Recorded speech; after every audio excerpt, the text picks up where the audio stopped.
السلام علیکم ورحمۃ اللہ وبرکاتہ۔ کیسے ہیں آپ سب؟ امید کرتی ہوں کہ آپ بالکل ٹھیک ہوں گے اور میری دعا ہے کہ اللہ تعالیٰ آپ سب کو صحت اور ایمان کی بہترین حالت میں رکھے۔ آج ہم محمد بن قاسم کے بارے میں ایک نیا ٹاپک شروع کرنے والے ہیں جو کہ ایک ناول ہے۔ نسیم حجازی مرحوم نے اس ناول میں تاریخ اسلام کے عظیم فاتح محمد بن قاسم کی فتح سندھ کو بڑے دلچسپ انداز میں پیش کیا ہے۔ محمد بن قاسم کا پورا نام عماد الدین محمد بن قاسم تھا، جو کہ بنو امیہ کے ایک مشہور سپہ سالار حجاج بن یوسف کا بھتیجا تھا۔ محمد بن قاسم نے 17 سال کی عمر میں سندھ فتح کر کے ہندوستان میں اسلام کو متعارف کروایا۔ ان کو اس عظیم فتح کے باعث ہندوستان اور پاکستان کے مسلمانوں میں ایک ہیرو کا اعزاز حاصل ہے، اور اسی لیے سندھ کو باب السلام کہا جاتا ہے، کیونکہ ہندوستان پر اسلام کا دروازہ یہیں سے کھلا۔ محمد بن قاسم 694 عیسوی طائف میں پیدا ہوئے تھے۔ ان کے والد خاندان کے ممتاز افراد میں شمار کیے جاتے تھے۔ جب حجاج بن یوسف کو عراق کا گورنر مقرر کیا گیا تو اس نے سقفی خاندان کے ممتاز لوگوں کو مختلف عہدوں پر مقرر کیا۔ ان میں محمد کے والد قاسم بھی تھے، جو بصرہ کی گورنری پر فائز تھے۔ اس طرح محمد بن قاسم کی ابتدائی تربیت بصرہ میں ہوئی۔ محمد بن قاسم بچپن ہی سے بہت ذہین تھے، مگر غربت کی وجہ سے اعلیٰ تعلیم حاصل کرنے کی خواہش پوری نہ کر سکی، اس لیے ابتدائی تعلیم کے بعد وہ فوج میں بھرتی ہو گئے۔ فنون سپاہیگری کی تربیت انہوں نے دمشق میں حاصل کی اور انتہائی کم عمری میں اپنی قابلیت اور غیر معمولی صلاحیت کی بدولت فوج میں اعلیٰ عہدہ حاصل کر کے امتیازی حیثیت حاصل کی۔ محمد بن قاسم کی عمر جب 17 برس تھی تو اپنی تمام خوبیوں کے ساتھ حکومت کر کے اپنی قابلیت اور ذہانت کا سکہ بٹھایا اور 17 سال کی عمر میں سندھ کی مہم پر سالار بنا کر بھیج دیا گیا۔ محمد بن قاسم کی فتوحات کا سلسلہ 711 عیسوی میں شروع ہوا اور 713 تک جاری رہا۔ انہوں نے سندھ کے اہم علاقے فتح کیے اور ملتان کو فتح کر کے سندھ کی فتوحات کو پایہ تکمیل تک پہنچایا، لیکن شمالی ہند کی طرف بڑھنے کی خواہش حالات نے پوری نہ ہونے دی۔ انہوں نے تقریباً 4 سال سندھ میں گزارے، لیکن اس مختصر عرصے میں انہوں نے فتوحات کے ساتھ ساتھ سلطنت کا اعلیٰ انتظام کیا اور سندھ میں ایسے نظام حکومت کی بنیاد ڈالی جس نے انصاف کے تمام تقاضوں کو پورا کیا۔ تو چلیں ہم بڑھتے ہیں اپنے ناول کی طرف، جو کہ نسیم حجازی مرحوم نے لکھا ہے۔ ابو الحسن، محمد بن قاسم کے ناول کا پہلا حصہ۔ ہندوستان کے مغربی ساحل کی اہم بندرگاہوں اور جزیرہ سرندیب کے ساتھ ایک مدت سے عربوں کے تجارتی تعلقات چلے آتے تھے۔ زمانہ جاہلیت میں چند عرب تاجر سرندیب میں آ کر آباد ہو گئے، اور جب عرب میں ایک نئے دین کا چرچا ہونے لگا تو یہ دین ان تاجروں کو اپنے آباء و اجداد کے مذہب کو ترک کرنے پر آمادہ نہ کر سکا۔ لیکن ایرانیوں اور رومیوں کے مقابلے میں عربوں کی شاندار فتوحات کی خبریں سن کر ان کی قومی عصبت جاگ اٹھی۔ ایران عرب کے مقابلے میں ایک متمدن ملک سمجھا جاتا تھا، اس لیے ہندوستان کے بازاروں میں عرب کے مقابلے میں ایران کی مصنوعات کی زیادہ قدر تھی۔ اس کے علاوہ ہندوستان کے حکمران ایران کو ایک طاقتور ہمسایہ خیال کرتے تھے، اور عربوں کے مقابلے میں ایرانی تاجروں کو زیادہ عزت کی نگاہ سے دیکھا جاتا تھا۔ اگر شام سے کوئی قافلہ آ جاتا تو روما کی قدیم سکوت سے متاثر ہو کر ہندوستان انہیں بھی عربوں سے زیادہ مراعات دیتے، لیکن حضرت ابوبکر صدیق اور حضرت عمر رضی اللہ عنہ کی شاندار فتوحات نے عرب کے متعلق ہمسایہ ممالک کے باشندوں کا زاویہ نگاہ تبدیل کر دیا۔ سرندیب اور ہندوستان کے دوسرے حصوں میں آباد ہونے والے وہ تاجر جو ابھی بھی عرب کے اندرونی انقلاب سے متاثر نہیں ہوئے تھے، کفر کے مقابلہ میں اسلام کی فتوحات کو ایرانیوں اور رومیوں کے مقابلے میں عرب کی فتوحات سمجھ کر خوشی سے پھولے نہیں سماتے تھے۔ عربوں کے نئے دین سے ان کی نفرت اب محبت میں تبدیل ہو رہی تھی۔ اس زمانے میں جب لوگ عرب جانے کا جن کو بھی اتفاق ہوا وہ اسلام کی نعمتوں سے مالا مال ہو کر واپس آئے۔ عبدالشمس عرب تاجروں کا سرگرو تھا۔ اس کا خاندان ایک مدت سے سرندیب میں آباد تھا، اور وہ اسی جزیرے میں پیدا ہوا اور اسی جگہ آباد ہونے والی ایک عرب خاندان کی لڑکی سے شادی کی۔ جوانی سے بڑھاپے تک اس کے بحری سفر بھی سرندیب سے کاٹھیاواڑ تک محدود رہے۔ اسے یہ بھی معلوم نہ تھا کہ عرب میں اس کے خاندان کے دوسرے افراد کون ہیں اور کس جگہ رہتے ہیں۔ دوسرے عربوں کی طرح وہ بھی مادری وطن کے ساتھ اس وقت دلچسپی لینے لگا جب یرموک اور قادسیہ میں مسلمانوں کی شاندار فتوحات کی خبریں دنیا کے ہر گوشے میں پہنچ چکی تھی۔ موجودہ راجہ کے باپ کو انہی خبروں نے عرب کے ایک گمنام تاجر کی طرف دوستی کا ہاتھ بڑھانے پر آمادہ کیا، تو اس نے عبدالشمس اور اس کے ساتھیوں کو دربار میں بلایا اور بے قیمت تحائف دے کر رخصت کیا۔ سن 45 ہجری میں یعنی کہ 45 ہجری میں اپنے باپ کی وفات کے بعد نئے راجہ کے تخت نشین ہوتے ہی عبدالشمس کو بلایا اور کہا، مدت سے ہمارے ملک میں تمہارے ملک کا کوئی تاجر نہیں آیا۔ میں عرب کے تازہ حالات معلوم کرنا چاہتا ہوں۔ مجھے تمہارے نئے دین کے ساتھ دلچسپی ہے۔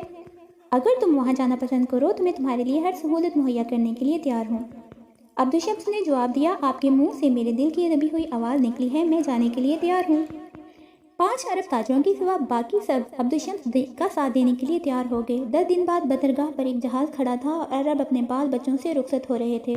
अब्दुल शम्स की बीवी फौत हो चुकी थी। उसने सीने पर पत्थर रखकर अपनी इकलौती बेटी को अलविदा कहा।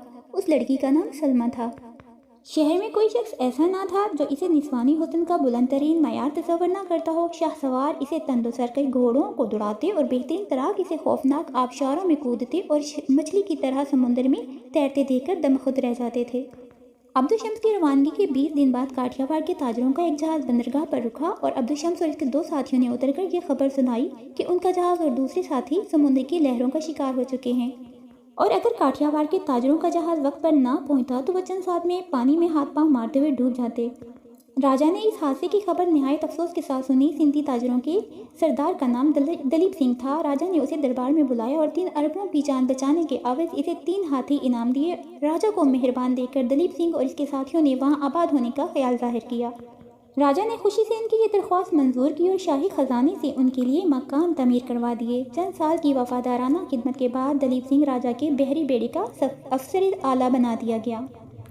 इस वाक़े के 3 साल बाद अबुल हसन पहला मुसलमान था जिसे तिजारत का इरादा और तबलीग का शौक़ इस दूर उफ्ताद जजीरे तक ले आया।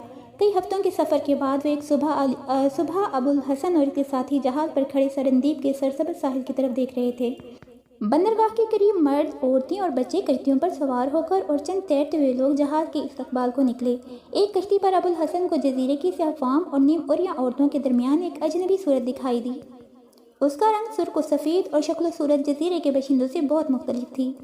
दूसरी कश्तियों से पहले जहाज़ के करीब पहुंचने के लिए वो अपनी कश्ती पर खड़ी 2 तंदोमंद मद्दाहों को जो कश्ती के चप्पू चला रहे थे डांट डपट कर रही थी। ये कश्ती तमाम कश्तियों को पीछे छोड़ती हुई जहाज़ के साथ आ लगी। लड़की ने अबुल हसन की तरफ देखा और इसने बेबाक निगाहों का जवाब देने की बजाय मुंह दूसरी तरफ फेर लिया।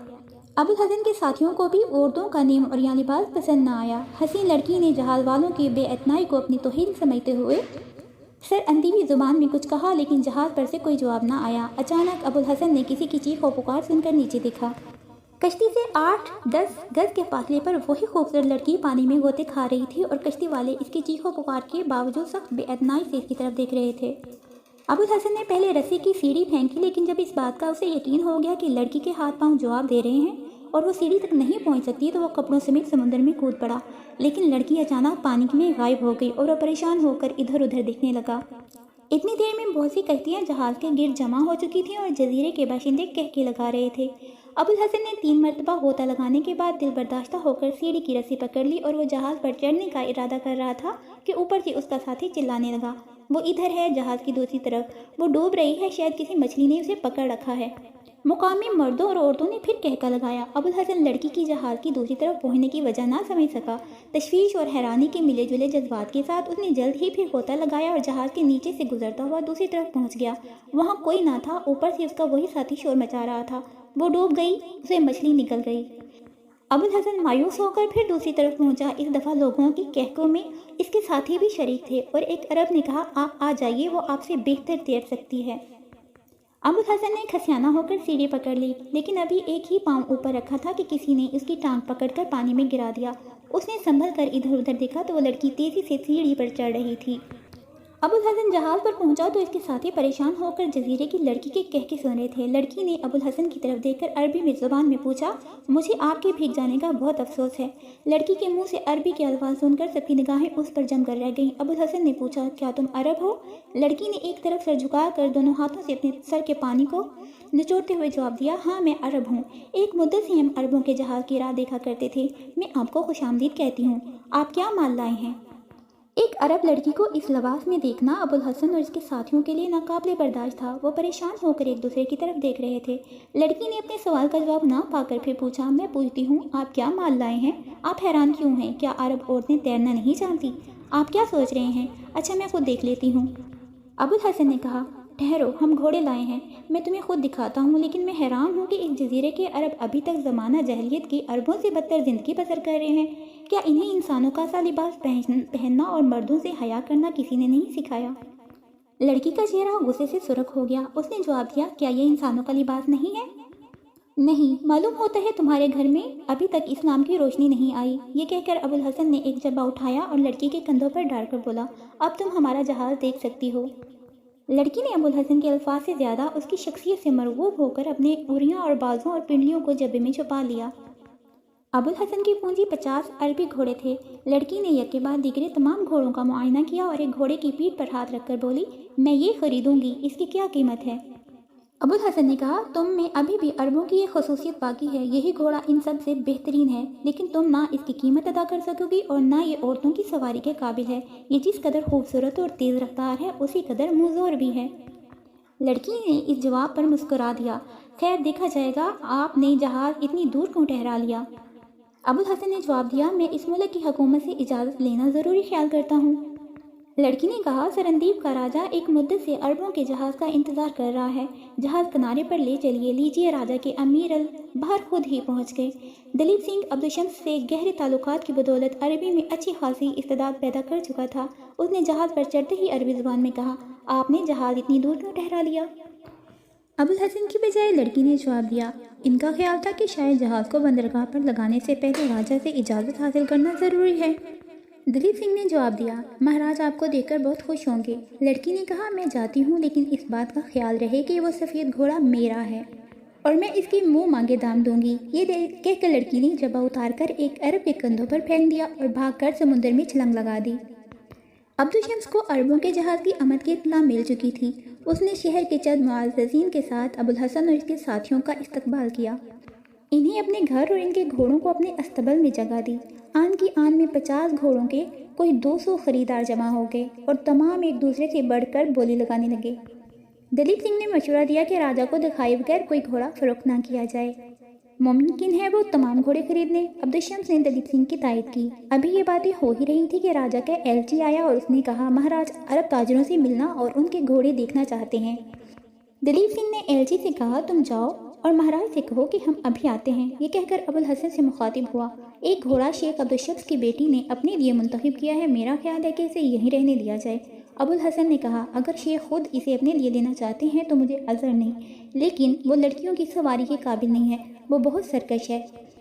एक तरफ से आवाज़ आई, नहीं अब्बा जी, इनका ख्याल है कि हम इसकी कीमत अदा नहीं कर सकेंगे।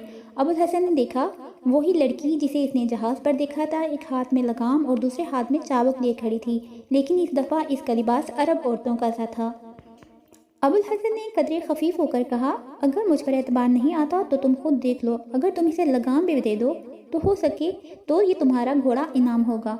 लड़की तेज़ी से कदम उठाती हुई अस्तबल की तरफ बढ़ी। बाकी सब लोग भी इसकी तरफ चल दिए। लड़की तमाम घोड़ों पे एक सरसरी निगाह डालने के बाद सफ़ेद घोड़े की तरफ बढ़ी। घोड़े ने उसे देखते ही चारा छोड़कर कान खड़े कर लिए। लड़की ने घोड़े को थपकी दी और वो पिछली टांगों पर खड़ा हो गया। इसे देखकर दूसरे घोड़े रस्सियाँ तड़वाने लगे। अबुल हसन ने कहा, ठहरो, और आगे बढ़कर घोड़े का रस्सा खोलकर बाहर ले आया और इसे एक दरख्त के साथ बांध कर कहने लगा, अब आप हिम्मत आजमाई कर सकती हैं।